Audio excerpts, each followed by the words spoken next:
एमाल बाब नंबर 14। इक्यूनियम में पौलुस और बरनबास यहूदी इबादत खाने में जाकर इतने इख्तियार से बोले कि यहूदियों और गैर यहूदियों की बड़ी तादाद ईमान ले आई।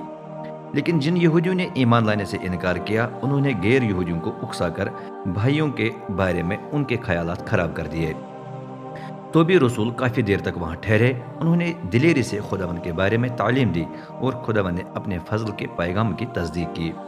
उसने उनके हाथों इलाही निशान और मोजज़े रोनमा होने दिए। लेकिन शहर में आबाद लोग दो गिरोहों में बिट गए। कुछ यहूदियों के हक में थे और कुछ रसूलों के हक में। फिर कुछ गैर यहूदियों और यहूदियों में जोश आ गया। उन्होंने अपने सरदारों समेत फैसला किया कि हम पौलुस और बरनबास को तजलील करके उन्हें संसार करेंगे।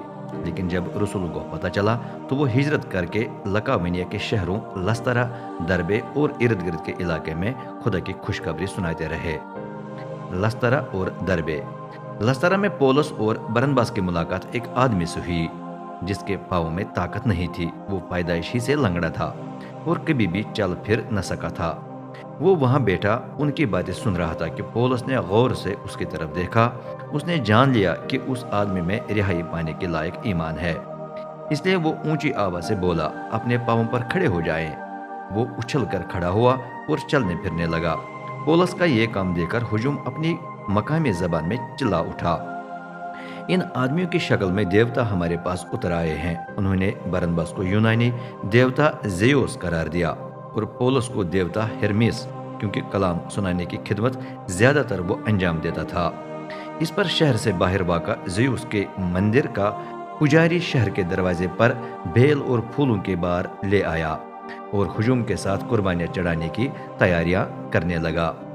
ये सुनकर बरनबास और साउल अपने कपड़ों को फाड़कर हुजूम में जा घुसे और चिल्लाने लगा, मर्दो, ये आप क्या कर रहे हैं? हम भी आप जैसे इंसान हैं। हम तो आपको खुदा की ये खुशखबरी सुनाने आए हैं कि आप इन बेकार चीज़ों को छोड़कर जिंदा खुदा की तरफ रुजू फरमाए, जिसने आसमान व ज़मीन, समंदर और जो कुछ उनमें है पैदा किया है।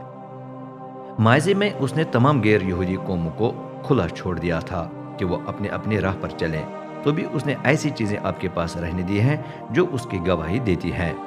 उसकी मेहरबानी इससे जाहिर होती है कि वो आपको बारिश भेजकर हर मौसम की फसलें मुहैया करता है और आप सैर होकर खुशी से भर जाते हैं।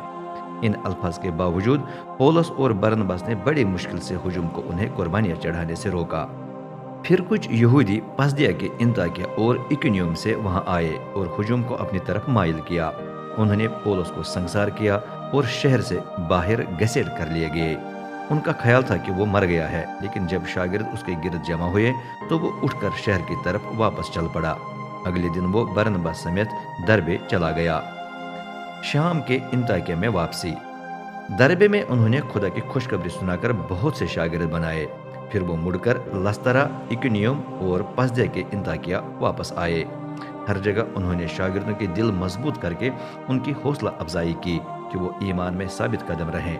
उन्होंने कहा, लाजिम है कि हम बहुत सी मुसीबतों में से गुजरकर खुदा की बादशाही में दाखिल हों।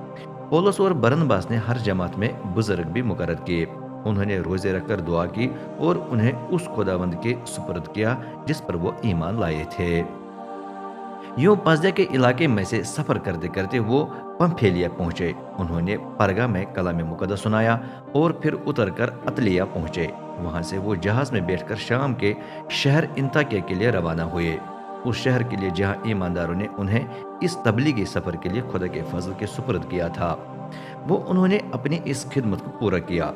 इंताकिया पहुंचकर उन्होंने ईमानदारों को जमा करके उन तमाम कामों का बयान किया जो खुदा ने उनके वसीले से किए थे। साथ साथ उन्होंने ये भी बताया कि खुदा ने किस तरह गैर यहूदियों के लिए भी ईमान का दरवाज़ा खोल दिया है, और वह काफ़ी देर तक वहाँ के शागिर्दों के पास ठहरे रहे।